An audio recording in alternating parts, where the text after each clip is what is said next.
జిల్లా చెన్నూరు మండలంలో సీజనల్ వ్యాధులు విజృంభిస్తున్నాయి. జలుబు, దగ్గు, జ్వరాలు కేసులు విపరీతంగా నమోదవుతుండటంతో ప్రభుత్వ ఆసుపత్రులు రోగులతో కిటకిటలాడుతున్నాయి. వాతావరణం మారడం, పారిశుద్ధ్య నిర్వహణ సరిగా లేకపోవడంతో దోమలు స్వైర విహారం చేస్తున్నాయి.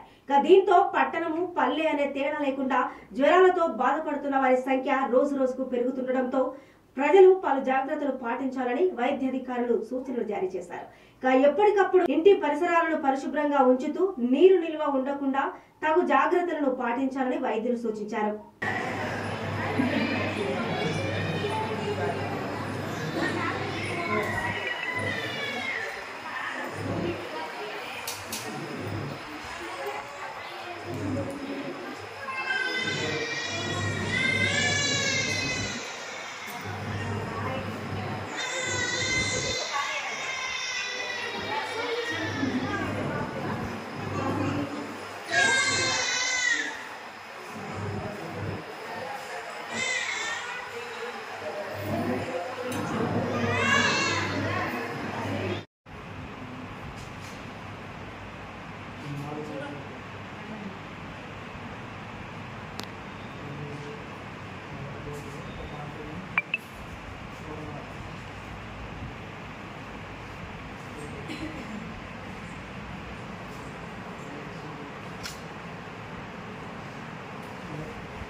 శనివారం రోజు ఫుల్ ఫీవర్తో వచ్చింది.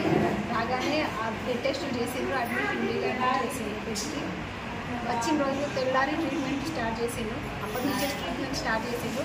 ఫీవర్ అయితే మళ్ళీ రాలేదు. ఇక్కడ ట్రీట్మెంట్ అంతా బాగుంది, మంచిగా చూసుకుంటారు. మళ్ళీ మధ్యాహ్నం ఫుడ్ కానీ వేడిగా పెడుతున్నారు. అన్ని ఫెసిలిటీస్ అన్నీ సూపర్గా ఉన్నాయి. డాక్టర్స్ కూడా అందుబాటులోనే ఉన్నారు. సిస్టర్స్ అన్నీ ఎప్పటికప్పుడు కేర్ తీసుకుంటారు, అన్నీ చూసుకుంటారు. మా బాబుకి ఇప్పుడు ఏం ప్రాబ్లం లేదు. అయిపోయింది.